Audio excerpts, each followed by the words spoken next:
Alright, here we are in the cedar garden. Look, there's a little bird. We're in our canoe. There's a wasp right in front of us. Drew is putting on my fishing line because I did 2 casts of my lure and fish gobbled it up. Oh no, I caught a tree. That's what happened. Nature took it back. Nature took it back. And we spent 20 minutes trying to get it out. And now he's putting a new one on, and we're just hanging out in this cove right here,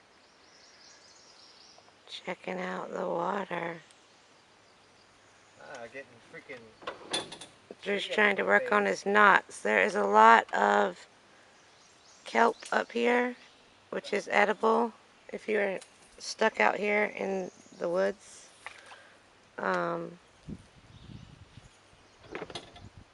Spanish moss on the trees and the cedar.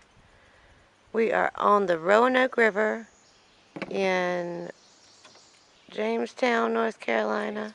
Jamesville, North Carolina. There's my lure. Yay! We'll let you know if we catch anything. Please give this video a thumbs up. Let go, babe. I'm getting trees in my face. Drew's getting attacked by a tree. Like this video and subscribe for more attacks by the tree on Drew.